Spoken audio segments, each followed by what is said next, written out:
Mesdames et messieurs, bonjour, bienvenue dans cette nouvelle vidéo. Avant tout, je tiens à vous remercier pour tous vos commentaires sur ma dernière vidéo. Comment attraper un retard? Si vous ne l'avez toujours pas vu, je vous la conseille. Elle va vous aider à mieux comprendre le sujet d'aujourd'hui, qui est de comment travailler les biceps pour attraper le retard. Ce sujet de comment attraper un retard sur les bras ou comment travailler les bras tout court est venu à plusieurs reprises. Aujourd'hui, notre séance concerne les biceps. On reviendra sur les triceps très prochainement. Rappelez-vous de ce que j'ai dit dans ma vidéo précédente. Pour progresser, il ne suffit pas d'aller à la salle, mais il faut savoir s'entraîner. Quand vous voulez attraper un retard sur vos bras ou peut-être sur d'autres parties de votre corps, avant de passer à l'action, il y a des choses que vous devez absolument comprendre.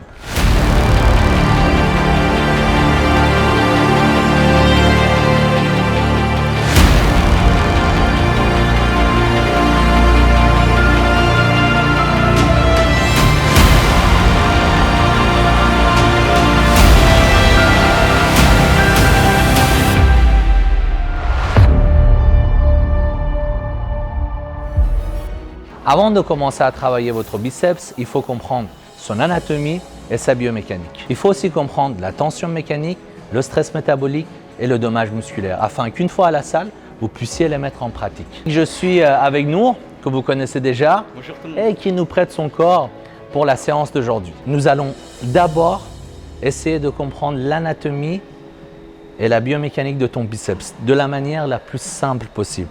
Pour moi, la compréhension des choses aide à maximiser la progression. Dans ton biceps, très simple, tu as la portion longue, tu as la portion courte. C'est quoi leur différence? Leur différence, c'est par rapport au tendon. Les deux sont attachés à l'avant-bras, mais la longue portion passe par le milieu de tes épaules et la portion courte passe légèrement à côté. Et ça, c'est très important pour la partie biomécanique. Quand tu travailles ton biceps, il est très important de le travailler sur son amplitude complète. Et il est encore plus important que ton biceps soit sous tension alors que tu n'as pas encore démarré le mouvement, c'est-à-dire au point de départ. Et pour cela, il faut trouver la position qui l'avantage le plus. Nous allons faire une démonstration grâce à l'élastique. On a dit que pour la longue portion, le muscle est attaché à l'avant-bras et passe par le milieu de ton épaule. On est d'accord. Donc, on va positionner l'élastique à ce niveau-là. Quand tu mets ton bras là, tu sens bien que ton biceps n'est pas en tension. Donc, c'est une position désavantageuse pour la longue portion de ton biceps. Mais si tu recules ton bras en arrière, tu sens tout de suite que ton biceps est en tension. Maintenant, nous allons passer à la portion courte de ton biceps. On a dit qu'il s'attachait au niveau de l'avant-bras et il est positionné légèrement vers l'intérieur. Donc, très logiquement, pour l'étirer, pour le mettre en tension, ton bras doit partir légèrement vers l'extérieur. Donc, pour la longue portion, j'aurais tendance à reculer les coudes en arrière pour étirer un maximum mes muscles, car comme un arc, plus j'étire, plus j'aurai de la puissance. Et pour la courte portion, j'aurai tendance à avancer légèrement mes coudes et mettre mes bras vers l'extérieur. La tension mécanique, le temps sous tension, pour faire grossir les muscles, il vous faut une charge entre 60 et 70% de votre force maximale et vous devez, avec cette charge, mettre votre muscle sous tension entre 30 et 60 secondes. Qu'est-ce que cela veut dire? Pour le curl bar, si vous avez 10 répétitions à faire, vous pouvez faire 10 reps rapides comme ça. Et si vous chronométrez, vous allez voir que votre série a duré 20 secondes. Cela ne sert absolument à rien. Mais vous pouvez également faire chaque répétition propre et contrôlée. Et vous allez voir que les 10 reps vont durer entre 30 et 60 secondes. Chaque répétition compte et chaque répétition doit être contrôlée. Le stress métabolique, en gros, le pump, la congestion. Alors, regardez le biceps de Nour. Vous voyez bien que le biceps n'est pas contracté à fond. Pour avoir une contraction complète, il vous faut cette pique de contraction. Donc, à chaque répétition, vous devez avoir cette pique de contraction qui va vous aider à avoir cette congestion et le pump. Toujours en contrôlant le mouvement.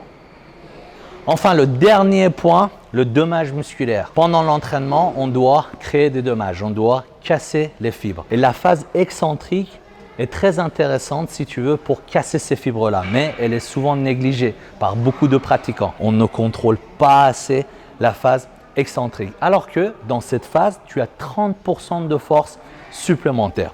Nous allons faire une démonstration pour que tu puisses mieux comprendre. Je voudrais que tu règles ton élastique à ce que tu ne puisses pas le lever pour faire un curl, comme si tu avais pris une charge supérieure à ta force. Là, on est d'accord, tu n'arrives pas à le lever. Assieds-toi et fais ton curl. Monte maintenant. Et essaye de descendre, tu vois.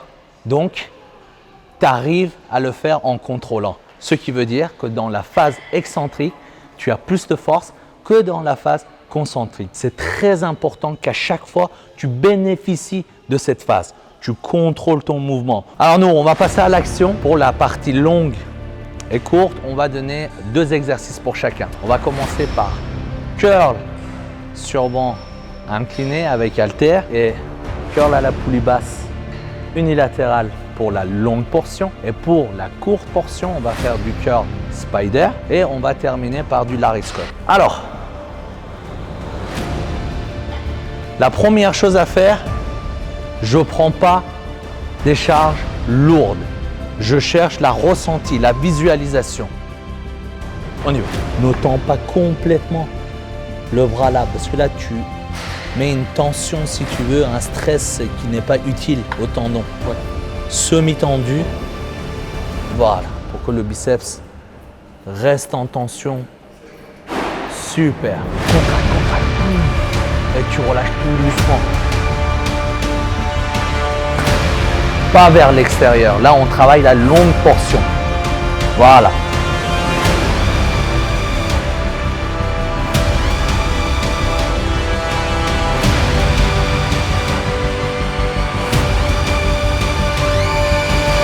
Voilà, parfait. Encore une. Hop. Et descend tout doucement.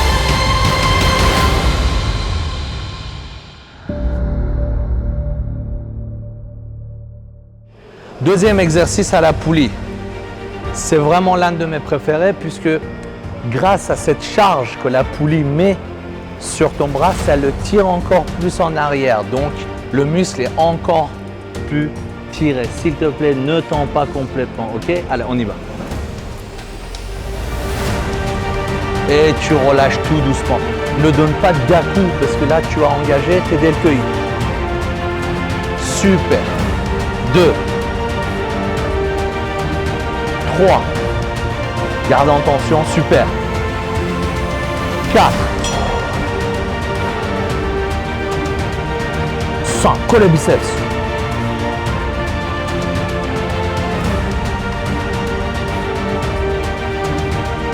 Bon, dans la phase excentrique. Et relâche tout doucement. Super.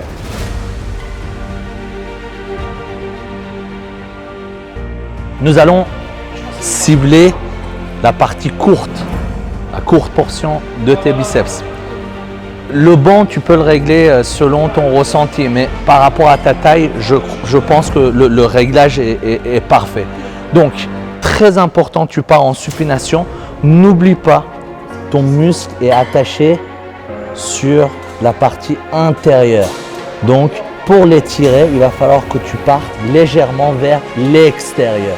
Monte, l'extérieur, exactement. Super. 1,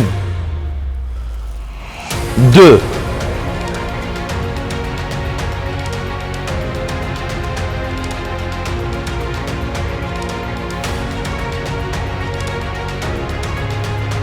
'Contracte avec Avec toute ta force, oh, garde, garde, garde. Relâche tout doucement, super. 6, relâche tout doucement. Avec toute ta force. Contracte, contracte, contracte. Relâche tout doucement. Encore. Encore. 8. Doucement, doucement. Et super, parfait. C'est très important de respecter vraiment un ensemble de choses quand vous avez un retard. Pendant l'entraînement, il va falloir beaucoup de concentration. Il faut à la fois pic de contraction, à la fois la phase excentrique, à la fois faire attention à ne pas tendre le bras complètement. Donc, il y a beaucoup de choses qu'il faut prendre en considération pendant l'entraînement. Donc, chaque répétition compte. D'accord? C'est parfait. Dernier exo pour aujourd'hui, curl pupitre ou Larry Scott. Alors, vous avez le choix entre la barre EZ, barre droite ou l'haltère. J'ai une préférence pour les haltères. Une fois de plus, question de prise parce que vraiment, tu peux aller à la sensation. Mais on va faire les deux. Donc, avec la barre, vous prenez une prise un peu large qui vous aide une fois de plus d'aller vers l'extérieur. Tu contractes, tu descends tout doucement. Le bras qui n'est jamais tendu reste en tension. Respire. Et vous pouvez les faire avec les haltères. Et là, c'est vraiment l'exercice que je préfère. Super. N'hésitez pas à prendre des charges plus légères. Ce qui est important, c'est votre exécution. Parfait. Parfait. Encore. Pars vers l'extérieur. 1. Prends ton temps. 2. C'est bien. Avec la même force jusqu'au bout. Avec la même concentration. Parfait. Chaque répétition compte. Et pas de fatigue. Et super. Donne-moi les haltères. Bravo. Merci d'avoir regardé cette vidéo. Nous allons parler des triceps prochainement.